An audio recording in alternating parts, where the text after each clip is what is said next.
For 22 and a half years, I served in the United States Army.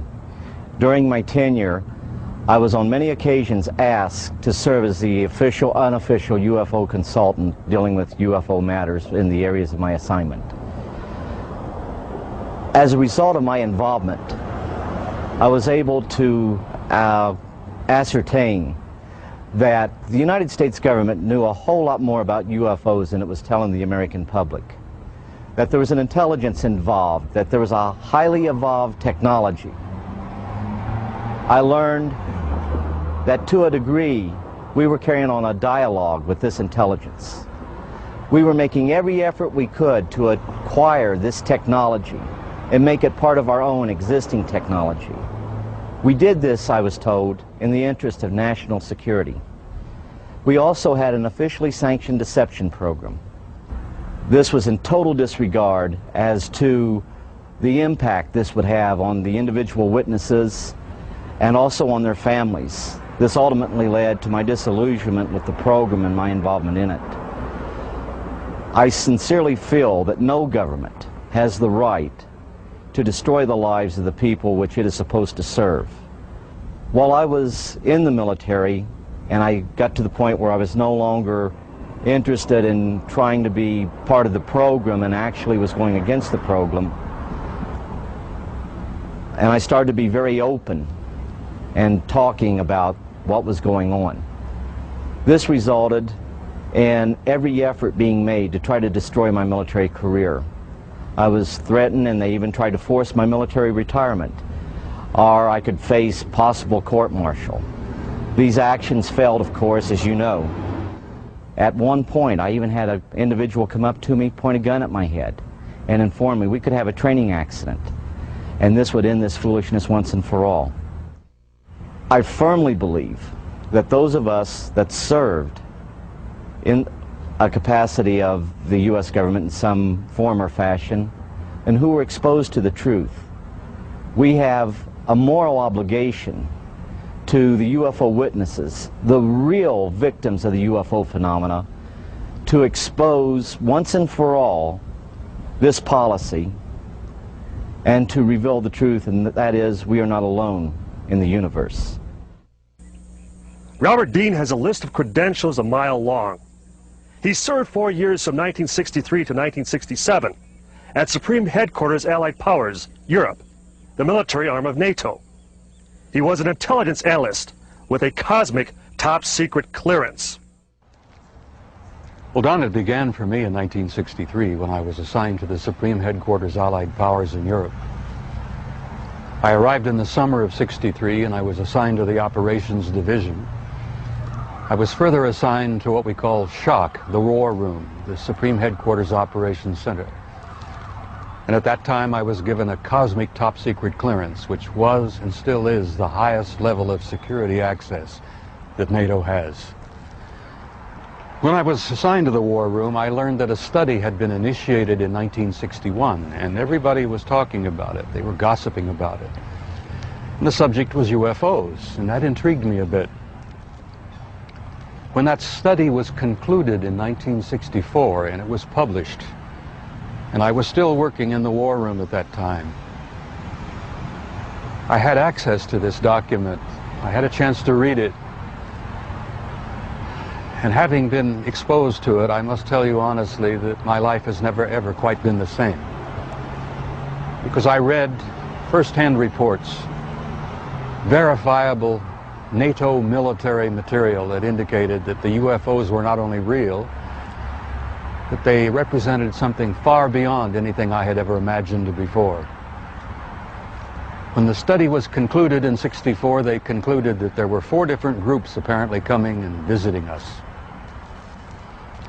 Out of those 4 different groups, one group looked exactly like we do, so much so that they could sit beside you in a restaurant or in an airplane or in a theater, and you'd never know.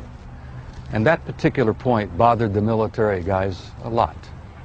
The point being that some of these people from somewhere could be walking up and down the corridors of SHAPE headquarters, or they could be walking up and down the corridors of the Pentagon.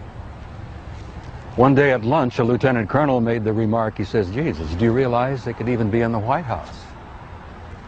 And there was a little forced laughter at that point, I remember, because a lot of us over the years have had some misgivings about the occupants of the White House.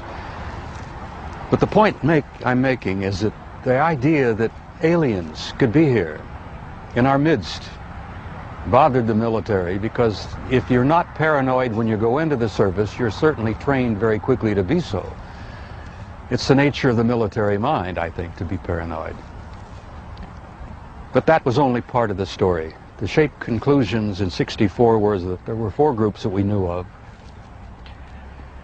They were apparently interplanetary. Some, very likely, were interstellar. They even concluded that some of them could be intergalactic. When I retired in 1976, many of our military people knew at that point that we were not simply dealing with visitations from people from other planets or star systems. They had concluded by '76 that some of these visitors very well might be multidimensional in their source. The evidence that we had collected and the evidence that they had repeatedly demonstrated to us, and that's no accident. It became very clear after a time that there was a program or a process of some kind underway, that they had demonstrated over and over and over again that they apparently were able to manipulate matter and time. Now, this really shook up our scientists. There are a lot of new young scientists in particle physics today who talk about multiple dimensions. There's a brilliant young professor in New York by the name of Michio Kaku, who has written a brilliant book called Hyperspace, where they talk about 10 separate dimensions. I'm not enough of a physicist to try to explain to you what a dimension is, but the idea that there could be intelligences from somewhere else, from other dimensions, coming and going into our reality. It's been quite a shakeup in traditional science. I guess I speak out openly and bluntly about this because I feel so strongly about it. I violate my security oath every time I speak about it. I do it intentionally, and I do it on purpose, because I feel so strongly that the American people not only have a right to know the truth, but they have a need to know the truth.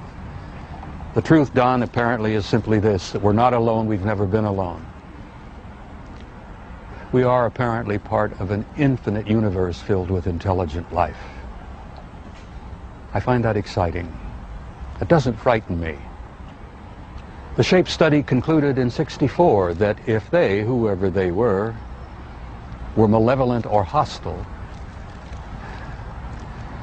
that they could have taken this planet and cleaned it up and eliminated us, turned us into dog food or whatever, a long, long time ago.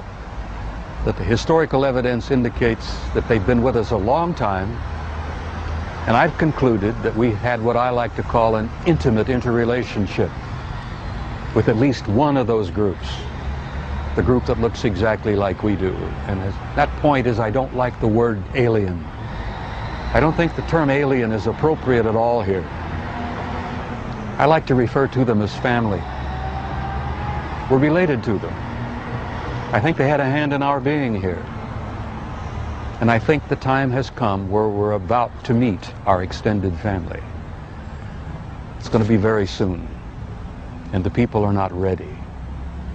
And one of the reasons I do speak out so bluntly and so openly is if in some small way I can help people get prepared for this.